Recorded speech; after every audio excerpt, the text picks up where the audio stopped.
When we think of romance, we think of something inherently good and joyous, and perhaps that is why so many of us love a good romantic story. It is fun to watch two characters that you love fall in love themselves, and it is cathartic when your favorite ship finally happens. But what happens when there is a problem with that ship? What if I told you that there is a harmful side to many of these stories that we find so endearing? And what if I told you that looking for love that we find in all of these stories can not just be hurtful, but outright dangerous? This is The Return of the Movie. And hello and welcome everyone. It is The Return of the Movie. I'm Ben and I'm here with our guest this evening, Calie from the Melanin Muses Podcast and Urban Jedi. Hi guys. And also in the booth, we have Kenny. Kenny, say hello. Kenny, hello. Yeah, Kenny, can you give us some positive encouragement from the booth? Got this. Yeah, we are here with a especially interesting episode tonight. I feel like the last two episodes have actually been spurred on by the conversation that we had with you, because this one's all about romance in media. We had a brief conversation about this when we were talking about toxic fandoms, and it turned into something that everyone on the team said, okay, we have a lot going on here. We got to get Calie back on the podcast and actually go through this, though. So here we are, and Callie's back on the podcast. Real quick, though, I have to give a shout out to someone who couldn't be here. We had a call-in system placed for him. Our other contributor, Matt Kime, who is out in LA. He's one of our other content creators here. He helped me with coming up with the trope list and the outline for today. He did a wonderful video on the Before Trilogy, which is a romance trilogy, which doesn't happen often. I think it's one of the only romance trilogies to ever exist. And it's fantastic. Go check out that video. He did an awesome job. Sorry we couldn't have you tonight, Matt, but we love you and we miss you. Good riddance. Kenny! Positive encouragement! I'm kidding. I love you, Matt. I love you. Oh, okay. He knows. I guess first thing that we want to go into, though. So this is just an important pretense for the actual reason why we're talking about this. When we talk about relationships in media, we are talking about a hyper-realized version of romance. And the main reason why this can be a especially big problem is because of a phenomenon known as love mapping.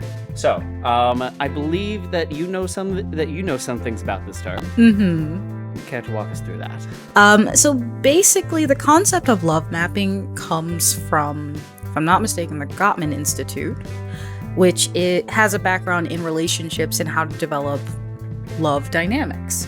When it comes to love mapping, it's how we make our love work for us. I guess in layman's terms, that would be the best way to kind of break it down. So basically, the type of media that we ingest directly contributes to the love maps that we internalize. And it becomes an issue moving forward if we have unrealistic expectations for the love that we wish to receive. Exactly. And that is where all this gets really problematic. I was talking with Matt over this, in like a really simple analogy for this is like you'll see pretty much in any space where memes exist, there will be the memes of like, why am I attracted to like goth people and goth girls? And then it'll be like, oh, it's because I watched these shows as a kid. And it'll be like Kim Possible with Shigo, or Attack on Titan. Well, not Attack on, me, Teen Titan. We talk about Attack on Titan too much on this podcast. Attack on Titan will result in very different love mapping. Teen Titan with Raven. And that's the kind of thing. It's like, especially when you're a kid, is when you are really susceptible to these things, which leads into the second problem. Most romance is targeted at women, but also, in particular, younger women. The little ones. And this is kind of where we get into the Disney Channel original series world that everyone is familiar with, because there was a spot around, I want to say, 2006 to 2014, where they especially decided that their target audience was going to be young teen and preteen girls. Yes. And that's when a lot of the tropes that we're going to be talking about today just show up in Disney Channel, even though a lot of the tropes that we're about to talk today are not good tropes. No. It's going to be a bad time. So Wait, I thought we were gonna have a good time. no, you're the only positivity here today, Kenny. It's Okay. going to be sad hours. It's a But bit tough love today, guys. We're gonna burst some bubbles unfortunately, gently as possible. But truths are hard to swallow, so just a little bit at a time, a little bit. on that, I think let's talk about our 5 least favorite romance tropes. So to start with number 5, this is going to be the lightest of all of them. We're going to talk about one that I personally like, Me too. and that is friends to lovers. So this is anyone that is in fanfiction world. This is a tag for a reason, and this is the phenomena of like, you grew up with this person, you're really close, you're best friends, and then a relationship forms, and it's great. You guys are honing in on everything that's really good about each other. Like, I think for me, one of the things that I really liked growing up was the Percy Jackson books. Yes. So, like, Oh my goodness. yeah, like, Percy and Annabeth, I'm like, I liked them! But we also end up in a situation where I remember, like, I liked this trope, and I remember, like, as a kid, I could pull from some experience, I mapped onto this trope a little bit, and I would end up with such a crush on all of my friends, and it was such a problem. So this is number 5. We do have a couple other, like, interesting examples. What has been your experience with this trope, though? So, with my experience, when it comes to friends to lovers, the idea that you can find a best friend in a person that you're romantically interested in is inherently good. Yeah. In that you cultivate a friendship first and then develop into the romantic portions of how a relationship naturally develops over time. Because, as we probably know, the earlier stages of relationships are the best. The honeymoon phase where you're just like, everything is awesome, I love this person so much, they know everything about me. But then as time goes on, it gets a little stale, or it's not as exciting, and then the mundane starts to seep in. It's that friendship that keeps people together. Yes. So the idea that I might not always want to jump this person's bones, but I love sitting and watching my favorite show with them, because we like the same stuff, Yeah. and we vibe to these things together. So it's not always hot and heavy, fast and hard all the time.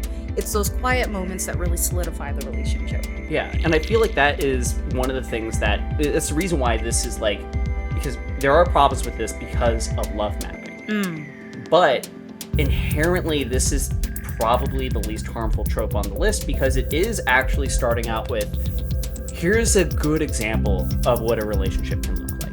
Yes. And you have to really go, okay, there's things that really work here. The parts where this trope can kind of break down a little bit for me is when it turns into kind of like a plot device or a plot service. So let's say you have 2 characters within a show or movie who they start out as just friends. Usually the opposite sex of one. Yes. Oh, yep. But No, that's always the cute, opposite too. sex. That's In mainstream media, that's what we focus on, Oh. is heterosexual relationship yes. dynamics. Love it. I feel like heteronormativity, unfortunately, is going to be a big theme throughout most of this, with the exception of like some of the latter ones. I think Oh boy. I think it's responsible for like most of most of these the lists that we have here. Yeah, Mhm. I think but yeah, you end up in this situation where like the writers just go, I like both of these characters, I'ma smash them together. Let me smash. Let me smash them together. And yeah, it turns into quite the hot mess narratively sometimes. Mhm. But there are some people that, like, even when you're like, oh, that's not a ship that I'd agree with, they'll still go, oh, I love friends to lovers though, and Yeah. then just kind of excuse it away. And it's a really cute dynamic at times, especially I will say sparingly the childhood friend to lovers trope specifically. Yep. Only because a lot of the time it's marked as like a predestined type of relationship. Yeah. Like, we grew up together, we know everything about each other, we're the only people in the world who understand each other. No one else will ever compare because they've never had the same experiences or connection or just the longevity that we've endured. And that makes it really harmful moving forward because it doesn't allow for new people to come into that dynamic. Yeah. Or, goodness forbid, that doesn't work out. If a new person comes in, there's always that comparison. That person knows more about me than this person, and I prefer. It's like a tug of war. No, and especially like the what you're describing, like I feel like is the classic example of like when you love map onto this trope, you're gonna put yourself in a situation where you literally set yourself up for one person that odds are does not feel the same way, and then you end up with a like I now only am experiencing unrequited love. Mm-hmm. And it's not a good thing to have happen with how you interpret romance. Yeah, it's very limiting. So I guess I'm gonna go to our next trope, which I also think is extraordinarily limiting. We're gonna talk about the fucking meet cute. Meet cute? The meet cute, Kenny, not the meet cue. Yes, there is an important distinction within these words. The meet cute, for anyone that is unfamiliar, this is number 4 in our list. Also, really cute idea. It's you're carrying all the books, and then you turn around to a corner and you bump into someone, and all the books knock down, and then you guys are picking out the books, and you touch each other's hands and you lock eyes, and then you get all blushy about it, and then you go your separate ways, or you start talking it out, and then no matter what, romance ensues. It will likely never happen to you. Yeah. I do not know how else to say this. Damn it. I'm sorry, Kenny. You will not wander into a random stranger, bump into them, and then like exchange numbers. They will be scared if you ask for it. Especially post-COVID. Okay. COVID has shifted a lot of how we interpret interactions with people. First off, bumping into someone, touching. Oh my god. Oh lord. Yeah. Oh lord, touching. Yeah. No. Different times. It's like, ooh, no. There was a time before COVID where like you used to be able to like with someone that you were like working with, be like, hey, I'm going behind you, and then you'd be able to like touch their shoulder and sort of do that. And that's like kind of what I considered the social limit of like touching someone that you were barely familiar with. Mm-hmm. But now I'm like, I'll only touch you if you want me to spot you. Yes. And that is it. I no fingers. Like I work in the entertainment industry. I am mostly an audio technician and stagehand and videographer and all that stuff. So I am working around other people in busy environments all the time. Mm-hmm. And there are always situations where like before COVID, you used to just be kind of hands-on with everyone. It wasn't a big deal if you bumped. And then after COVID, it was like, you have your mask on, I have my mask on, and we are going to work as far away from each other. And like, even now that it's kind of calmed down, there's still this lingering social, don't do that. Yes. So that means that the meet cute is even less likely to occur. I mean, unless it's a digital meet cute, and even then that's... Okay, what's the prefix? You play World of Warcraft, and you see the other players' a skin or mount, and you're just like, wow. It's the same mount as mine. Oh wow. My goodness. Yes. There, problem solved. Yeah, that's Get the to it, closest writers. You're gonna do it. Go log on to Destiny or WoW or I actually don't know about other MMOs. I'm a Destiny player. Sue me. But okay, I know my partner's probably watching. I think like I may have gotten lucky. I may have one of the only like meet cute experiences ever. Aww. But it was already on a date. Okay. We were already on a date. I have now been dating this person for 3 years, and we lived together, close to 3 years, and we lived together. But we went on a date, and then we were both just walking, like talking, and I tripped in a pothole. We laughed, and then we walked 2 steps further, and she tripped in a pothole, and we live in Philadelphia. That is what that is. That's adorable. Love at first pothole. Love at first pothole. So Philly of you. Yeah. It's very. We It's a do not pave our roads here, guys. It's a Philadelphia love story. Classic. I love that. Yeah. But like, even then, that's not a real meet cute though, because we were already on a date. Yes, this is very true. That adds another layer to it. Because when I think of meet cute, I think of just this happenstance type serendipitous occurrence. Yeah. That blossoms into something more. I wonder. Are you familiar with Meet Joe Black, the movie? I am not familiar with Meet Joe Black. Nope. Oh, okay. So this is a movie that came out, I wager, late 1990s. It's starring Brad Pitt and has what's his name? I forgot. But basically, he is the Death, and he goes on a vacation. So in order to go on a vacation for Death, he has to inhabit a recently deceased person's body so that he can masquerade as that person on the plains of the living. And he does that. But the funny thing is, the guy whose body he's inhabiting actually just met a beautiful woman. And he... I think I have seen this. You may have. I haven't. Okay. Haven't, but it's like... I don't want to spoil too much of it for anybody who hasn't seen it, but it's a very there's like saturated movie in that. Yeah, is there like a hotel and someone gets hit by a bus? Am I thinking of the same thing? Something like that. I know the GIF, if that's the case. It's Brad Pitt getting hit by 2 taxis. Okay, we may all be on the same movie. We may not be. If you know in the comments, Please let us know. yes, Please. I could be way off. But, yeah. But I think what a disaster. It's a perfect example of meet cute and how that trope kind of perpetuates itself, because he like essentially falls in love with the woman at first sight, and he decides that he wants to be with her, so he starts orchestrating these situations where he's closer, they get to know each other, he meets her father for a business type thing, and it's just very reminiscent of how we can fall in love at any moment with anyone, even a supernatural being who's only here for vacation.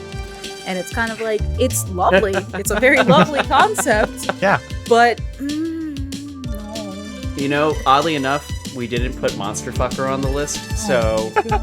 I was actually thinking For Weekend sure. at Bernie's for this. This sounds like Weekend at Bernie's. Oh, yeah, Lord. a little bit. But that's, yeah, Different trope. we missed our opportunity. It's not on the list, guys. Sorry. So Let us know in the comments below if you want us to talk about Monster Fuckers. honestly, there's room to talk about it, but we do not have that prepped. You know what we do have prepped? The love triangle. There we go. So this Nice is. segue. Thank you. So this is. I feel like I shouldn't have to explain this one. But you should. I should, because it's a media literacy podcast. There we go. It is you have someone who's torn between 2 people. They're in love with person A. Usually it's a woman with a man, with 2 men, and really, really, really like him. And then you have this other dude who is a perfect foil to the other person that they're in love with. And now this individual is torn between both of them, which, I mean, the first example that anyone should be able to think of in the modern era would be Twilight. I knew you were gonna. I was gonna. say that. Of course I was. That goes with meet cute too. I haven't watched the movies because I. Well, I have. Okay, well, I'm sorry. I watched the first one. I watched Watched them the all. first- I watched read the all the first books too. Oh no! I promise you, I'm Oh, involved. the hero we deserve. I'm. Lord have mercy. I want to ask. I know. I probably know the question, but is it true that like when you're reading those books, it feels like you're reading someone's personal diary that should never have been published? Yes. Especially the one where Edward goes away. I forgot which one that was. But yeah, because it's just, I'm sorry, but please continue. Oh no! I'd just like to add the love triangle, what we call a love triangle. I disagree with the term love triangle. It's not a love triangle, it's a love corner. I see, yeah, because Yes. it's just this. Yeah. Yeah. It's just two guys just cornering a girl. Ooh! So, In order for it to be a love triangle, we would need pure bisexual energy throughout the entire thing. This Yeah. is true. In which case, if they were smart, they could just polycue it and there's no conflict. yep. But I guess that doesn't make for a great story. Not in a heteronormative society. No. No. Definitely not. So I feel like as far as how problematic this trope can obviously be from a love mapping perspective, is everyone remembers high school. You all remember the drama people in your high school. I'm not saying that because they were theater kids, which they were, but yeah, I'm subtweeting someone on that for sure. Oops.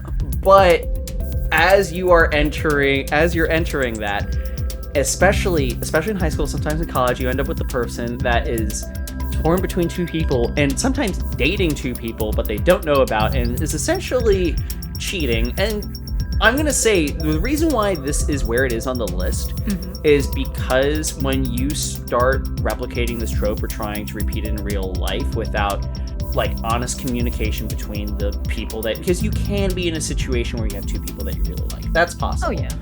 But to go about it in the way that most movies and books and anything that needs conflict for a story to happen, you're going to end up with the overall bad thing that all these tropes do not cover, which is communication. Yes. And when you start doing this really early on, you can end up in a situation where you have really, really bad relationship habits within your other relationships. Agreed. So like I'm talking like if you're this is a little bit of conjecture on my part, but like if I'm going based off of the idea that okay, your habits when you are earlier in life set you up for the rest of your life. I am also presuming that if you were in situations where you were torn between two people, dating two people, and essentially cheating on two people, you're also more likely to end up cheating on people later in life. Very much so. And I kind of want to piggyback off of that, using the Twilight example specifically. Okay. The character of Bella does not know what she wants.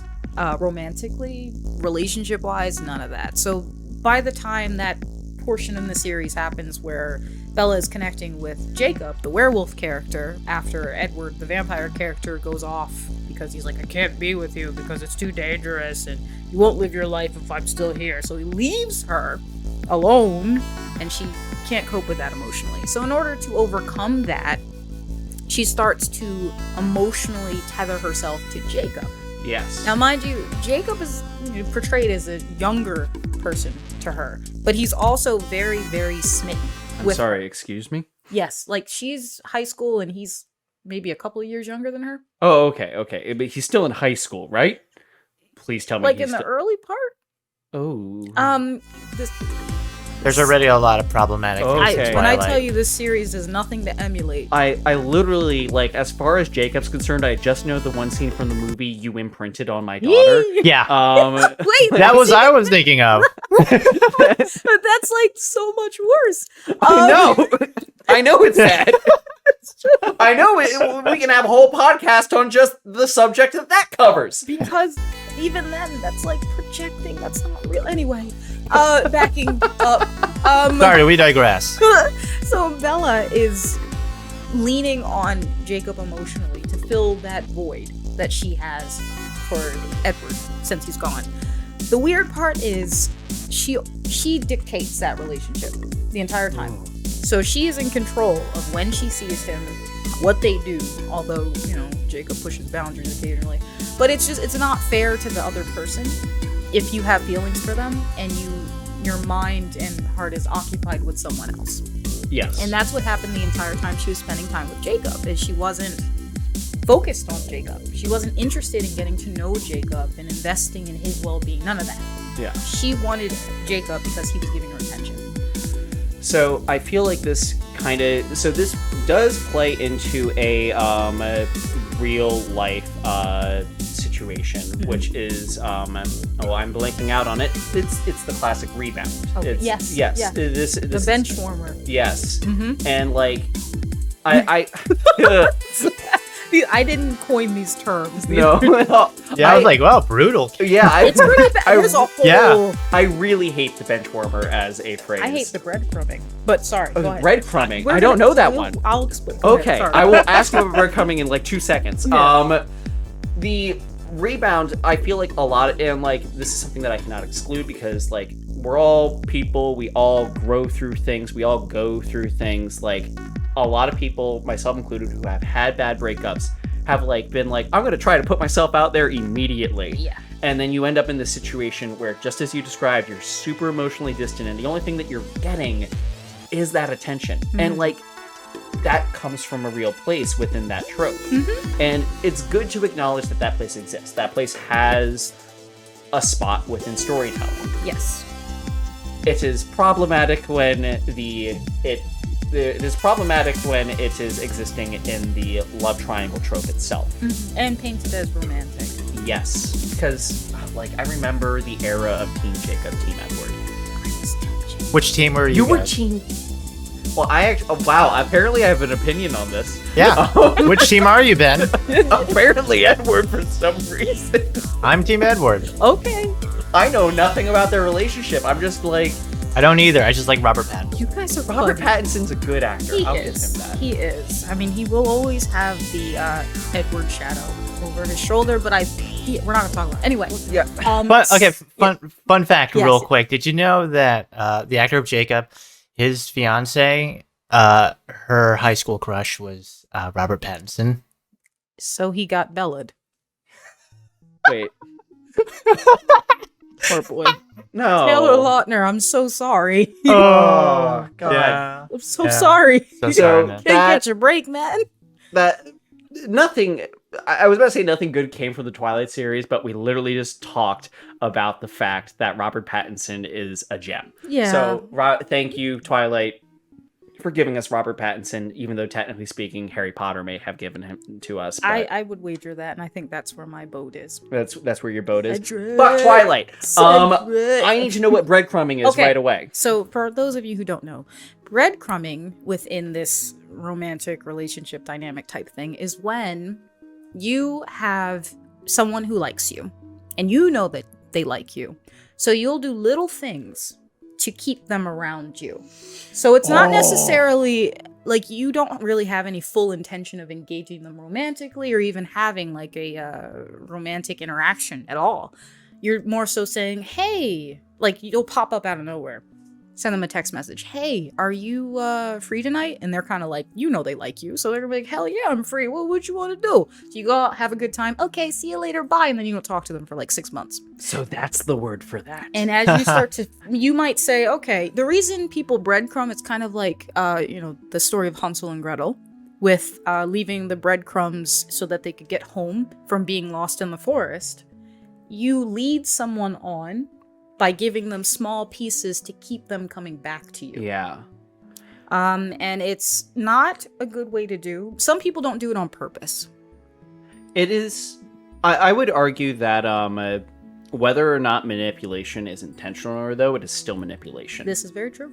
So like, yeah,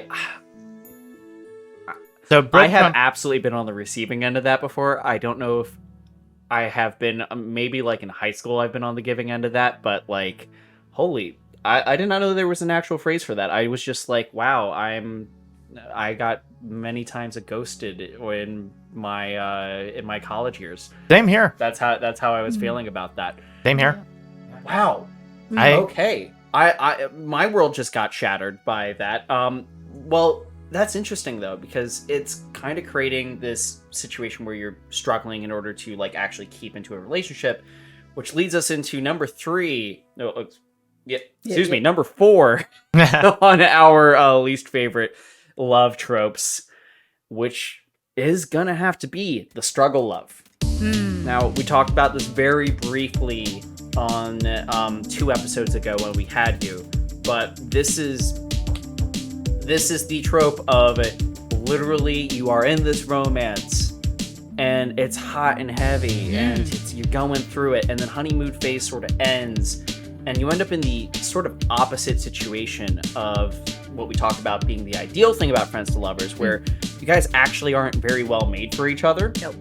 And you're watching two, in this case, in media, you're watching two characters trying to make this relationship work no matter what, Yes. despite the fact that they are obviously not made for each other. Yes. Oh, I have a perfect example. Go ahead. Have either of you seen Malcolm and Marie?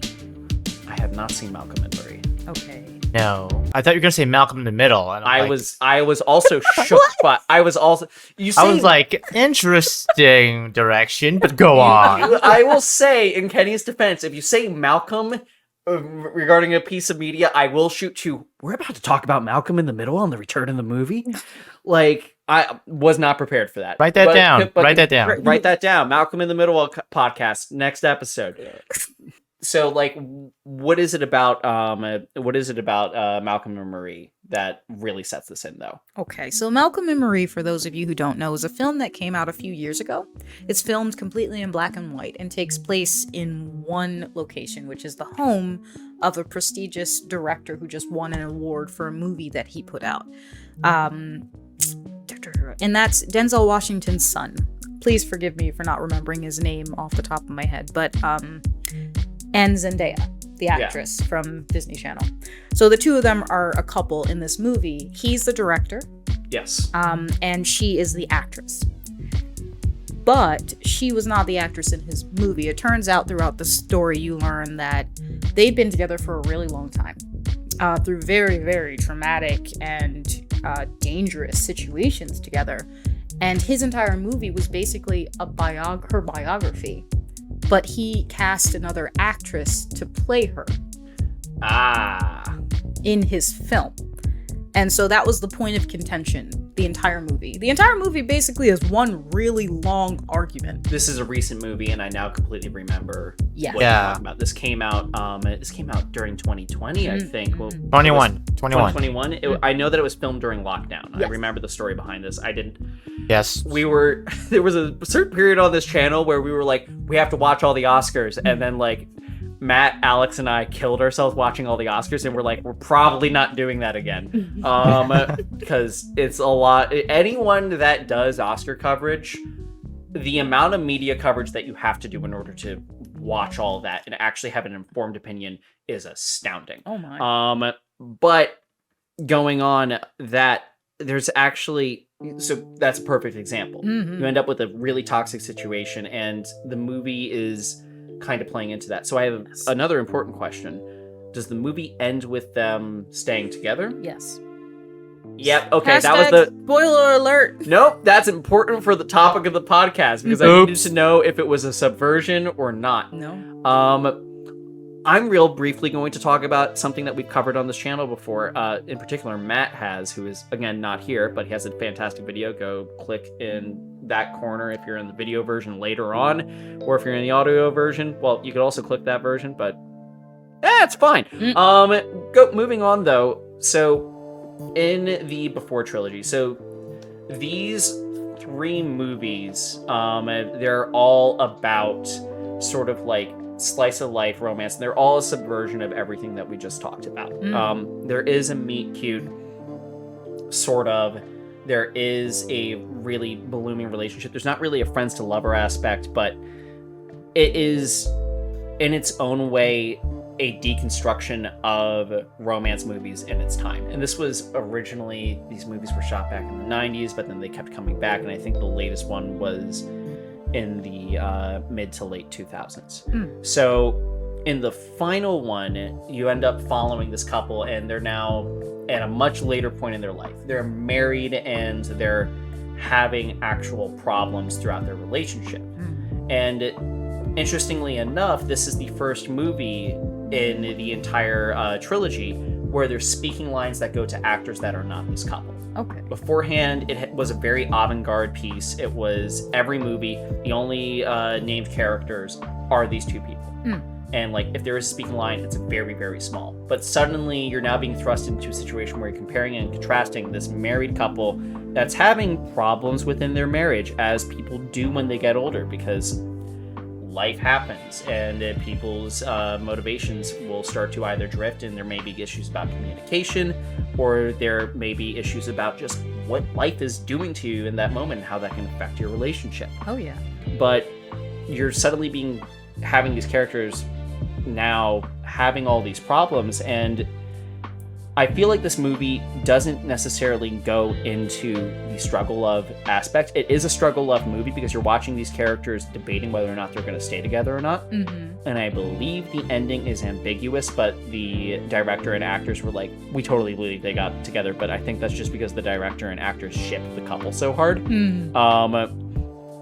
But you end up with a situation where this movie is now giving you an example of like, you're pushing through in a really hard part of your relationship. And clearly, it has been really, really good before. Which kind of leads into, this is the long form-winded way of me going through this question. Yeah. Do we think that struggle love is an example of, or perhaps a projection from the writers about when your relationship gets difficult and you are pushing through the hard parts? I'm so glad you asked that, because I really do want to make that distinction. There is a very big difference between struggle love and a rough patch. So just for clarity's sake, struggle love is when there are two people who may not be compatible and they're trying very hard to create compatibility or maintain the same spark that got them together in the first place. One thing that's unfortunate and very hard to hear is that not all relationships are meant to last.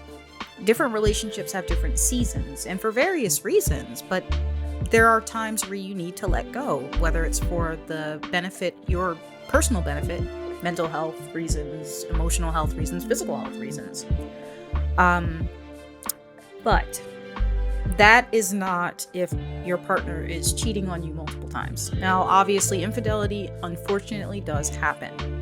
It's up to the couple to decide whether or not they're going to stay together to work through those differences if it's something that's worth repairing. Struggle love would be staying with someone even though you know they're not committed to you at all. Yeah. Or you've had the same issue over and over and over again, but neither person is willing to make a change to it because they want to maintain the status quo. Domestic abuse situations are the same way. Oh my God, I feel like a lot of older movies, like a lot of like golden age of cinema will just have a ton of domestic abusers that still end up with their partner at the end, and it's barely touched upon. Struggle love. That's not a rough patch. If someone is willing to strike you in anger or otherwise, they're going to do it again. And unfortunately, like until you get to the crux of that, until they're willing to seek help to, overcome whatever anger or, opposition they have, that's a safety concern. Yeah. And staying in those situations, kind of like in the situation with Malcolm and Marie, there was a lot of emotional abuse there. There was a lot of verbal abuse. There was touches of physical abuse, but it was more manipulation and degrading someone emotionally. So it's like that struggle love. That's not true love. That's not real love. It could have been love at one point, but is now eroded into something completely different. And I feel like the real example of like where this can get really ugly in real life, especially like, again, we're talking about these tropes because if you imprint on them, especially at a young age, and you end up love mapping to it, this is the kind of situation that can set you up to be the prime target for an abuser later in your life. Or just as bad, if not worse, you could easily end up becoming said abuser without seeing a problem with it. Yes. Now, this is not the end all. That's a very blanket statement. There's a lot of other things that feed into this. But as far as a media conversation is concerned, that's the thing that I feel like is inherently like where this can go wrong, why you need to be aware of when a trope is being used. Especially like this is one that is so close to the top of the list because I can't really think of a positive example of this other than like it's a trauma response. Yes. In many cases, yes. Yeah. I wanted to throw out a piece of media. It's not a movie or a TV show. It's actually a stand-up comedy special. Have you guys ever heard of Daniel Sloss? No. No, but do go on. I strongly recommend you see his special called Puzzles. Or no, Jigsaw. It's that whole special was him going into just love in general and his relationship with love. And the reason why it's called Jigsaw is that his dad explained, spoilers a little bit, but watch it because you'll have a good laugh. You'll have a good laugh, okay? I'm not giving away the punchline of a joke or anything, but more of the thesis of the show, where he sees his life as, because his dad explains it to him, your life is like a jigsaw, like, you know, but everybody's lost their pieces. And as we go through life, we're finding different pieces to put together to form our, you know, picture. Yeah. Like, you know, one corner is our job, one corner's our hobbies, one corner's family, etc. Yeah. And his dad explained to him the centerpiece is your significant other, where like, you know, someone will complete you, and that is such a toxic thing that he learned. But no, the jigsaw metaphor works, but what he figured out was that the centerpiece is happiness, not your significant other. For his dad, his centerpiece was his mom. Yeah. Because they were just both disgustingly in love with each other, right? And he went on to say that we are a generation, because of media and the things that we watch, we are a generation that, or well, blanket statement, but in general, we are terrified of being alone. We are terrified of being alone, so that we will latch onto the first thing that we will that we see, and just struggle tooth and nail for it, because that is better than being alone. So then, once you do something like that, the ultimate question is, like, you know, 1, do I let go? 2, do I just accept that I just wasted a couple years of my life because I am terrified of being alone? And I know this is a very depressing subject for a comedy special, but I promise you you'll have some good ha-has. But also, this special is also like the ultimate relationship test. Ooh. Oh. Because he has broken up over 100 marriages and relationships. Wow. So From, like, watching that special? from that one, yeah, from seeing it live and watching it on Netflix. Holy Challenge shit. accepted. Yeah. So Wow. so it's like, if I've broken up your relationship, please tweet him at danielsloss@twitter.com. So Oh my gosh. I mean, talk about marketing. yeah. Hey, Daniel, call me.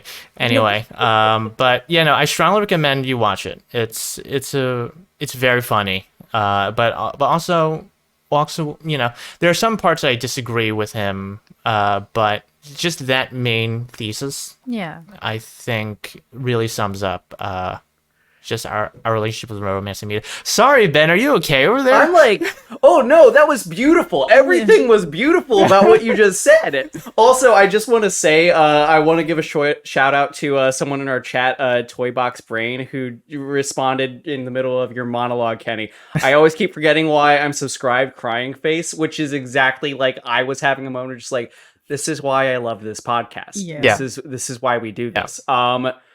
First of all, holy shit, I love everything about that. Now I have to get back on my train of thought. Sorry. Because I was like, no, because I think that really kind of sums up one of the reasons why I was like, especially like, again, we had that talk after our last taping with you, and I was like, we have to do this episode because this is a thing. And as he said, like, we're a generation. The entire opening thing that I said of why these tropes are bad, why they're harmful, and why we can see their effects is because of fucking Disney Channel. Because every single trope that we're talking about is a plotline in a Disney Channel show that we all watched as kids. Yes, the target audience was young girls, but they had a large percent of boys that were viewers, and if you remember what watching television was like, you watched what was on in the time slot. This is Yep. true. So you watched it regardless. Yes. So, fuck. That's great. You put it beautifully. So I'm now going to move on because that's where we are at. This last one, this is the most egregious one in my opinion. My favorite. It's your favorite. I despise this one. I know people that really, really like it. And I always say they're wrong. Enemies to lovers is a bad take. It's a bad trope. Ooh, hot take from Hot Ben take Collin. from Ben, apparently. Going into again imprinting and love mapping, and also just explaining this for people that are not familiar with enemies to lovers. I guess they don't read fan fiction.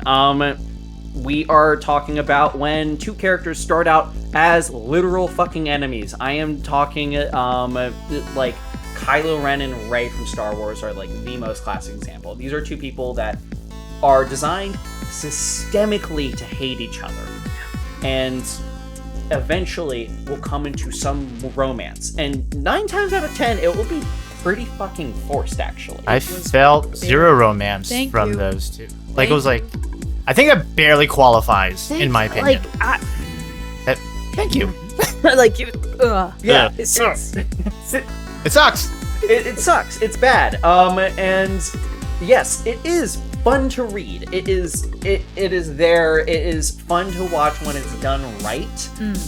Again, the example that I just gave is like that is an example that was birthed from literally a studio executive being like, I see that Raylo is shit that people really like, and that's why they put it in there. Even though all the romantic work that had been done previously was with Finn. Thank you. I was rooting for them. I was rooting for them. It made sense from the plot. Otherwise, because at the point that they were that, Finn had nothing to do except be a romantic interest. Thank you. But also the dynamic that they were working with, their backstories. Yeah, it made sense. I promise that we avoid talking about Star Wars on this fucking channel because this Star Wars is too much to go into. You can't escape. It can never escape Star Wars. What this boils down to, though, is like, I think this is the worst. This is one of the worst ones to get imprinted on because it can lead into what we just talked about with struggle love. Yes, it can. It is absolutely a gateway to end up in a real life struggle love. You don't want to be in a real life struggle love. That's a bad place to be. Yes. You said I'm allowed to curse, right? Yes, you're allowed to curse. Okay. Fuck so many times. I have to keep reminding. No, it's fine. Okay. I will give you credit from a podcasting standpoint, though. Thank you for keeping that in mind because it is a real thing. If we release stuff in explicit, it gets passed around less in the iTunes store. Yeah. That is a real thing. And if you are just learning that in the stream or on the podcast, now you know. That's a real thing. Okay. We use explicit. Okay. We take that risk. All right. Well, here we go. So, when it comes to enemies to lovers, the weirdest thing about that is when you have people who don't vibe at all. Like they actually hate each other. But that goes into the idea that, there's a thin line between love and hate. The opposite of love isn't hate, it's apathy. It's when you don't give a fuck about the other person at all. Like they don't show up on your radar because they're not important enough. Hating someone is the other side of loving someone. But that's why it's such a dangerous trope, because hate is more like resentment and like vengeance or wanting to get back at someone or hurt them, as opposed to providing them love, care, compassion, and everything else that you need from a partner. So if you have a relationship based off of how much someone despises you, for whatever reason, that's not a good way to start anything. No. And even if you go into that passionate, like not hate fucking, I guess, that passionate roll in the hay that maybe translated into something else, it's hard to maintain that. That's a fire that burns very brightly and goes out just as quickly. Yes. And I think a lot of people enjoy the danger or the romance that comes with it because, little known fact, when we experience fight or flight, our parasympathetic nervous system starts to go crazy because we identify something as a threat or something that is life-threatening. When we find someone attractive, but they trigger that in us. Some people might confuse that with love, butterflies, or, you know, sexual arousal. Yeah. But in reality, it's your body's warning signs going off saying, this is a bad idea. But people go for that high that comes with it. Yeah. It's an arousal. Yes. Arousal. So Yes. that could be both anger, fear, or sexual. Yes. Yeah. First of all, yeah, horrifying actuality of that trope. And one of the pieces that that's one of the reasons why I find this trope kind of egregious. And I do see comments that are from the fan fiction people already in the live chat that are like, I love it. It's great to read. Well, fan fiction is great, not in the real life capacity. Fan fiction's great. The issue, I feel like when you engage with fan fiction, or especially, let's face it, a lot of fan fiction is very close to pornographic, if not intended to be pornographic. The lemon. If you can engage in your media, if you can engage in your media, knowing that something is bad, consume it all you want. Yeah. The issue where this comes in and is when it is actually displayed in any form of media that is not inherently kind of existing for arousal. I feel like we're gonna get into a little bit more sex talk right now. The line between porn and reality is a real fucking thing that you have to acknowledge. And yes, porn media literacy is just as important as actual media literacy. This is true. So, and this can extend into things like understanding how BDSM works, understanding understanding that something that is displayed as a fantasy on film is not actually okay in a real life situation unless you're role playing. What is that called? Parafetish? Parasexual relationships. It's para meaning extra, outside of. Yes. And it's not good because most of those things aren't socially acceptable. No. Or are potentially dangerous for the people engaging in them. Yes. Yeah, and that's a really important aspect of this. And the fact is that enemies to lovers, you'll see a ton in these. The issue is when it pops up in actual pieces of media. So, the fact that it even made it into Star Wars, despite the fact that it made no fucking sense, is bad. But fact is that Star Wars is definitely not the only example of this happening. No. It's just the most famous, most recent version of this happening. So, anytime that we're having this, and there were a couple elements within there were a couple of plot lines, I think, in Hannah Montana and another couple of Disney shows that did do enemies to lovers. Yeah. Should not be there. And I struggle with the reasoning behind it because I understand it from I don't understand it because I don't actually like the trope at all. But I understand why it could happen within a more fan-based pornographic setting. I do not 100% understand why it would happen in someone's actual writing. I forget the anime trope name for it. You know, when character likes another character, but that character is baka, or Tsundere. Yes, something like that. Yeah, I think that's it. Yeah. Neon Genesis Evangelion. Oh, gee, money. I know we haven't talked about that enough on this show. Goodness. Yeah. Oh. We haven't talked about Neon because honestly, I love Neon Genesis Evangelion. It's a really good piece of media. Yes. There's so many problematic things in it. There are things in there that I think this problematic thing is an honest interpretation of XYZ and is saying a lot of really cool, interesting things. But it's also certain characters should not have been interested in certain characters in final. Psychology, religion, and philosophy All wrapped into one. Yeah. I will say, if you have not watched Neon Genesis Evangelion, all of them. All of them. Yeah, do all of them. Actually, watch the original, then watch the movies Amazon put out, because the movies that Amazon put out, it's this fixed all of the problems that I had with this. Yes. Wait, I just thought of a love triangle. Sorry. Go. No. Sorry, it just popped into my head because I was like, you know what else people should watch? Berserk. No, don't. Yes, but I know exactly what you're talking about. Okay. Don't do that to yourself. Just I will say, no, I've talked about Berserk a little bit. I have to do a whole video essay on this in order to be able to talk about this justly, because I think that Berserk does incredible things with how it talks about survivors. It does incredible things, specifically male survivors. I also think that Berserk is very sexist at times. It goes off the rails. Yeah. And like it's amazing. This is a groundbreaking piece of media that does things that like a lot of Western media hasn't even tried or done justly, and it does it so fucking well. Yes. At the same time, don't emulate that. no. None of that. We don't want any of that.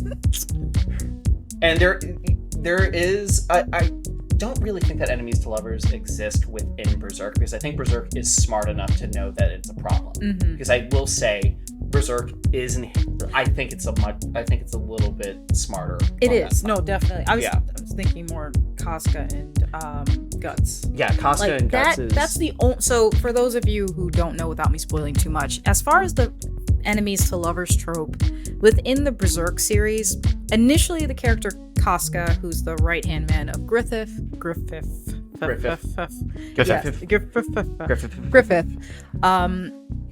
who's the leader of the Band of Hawk.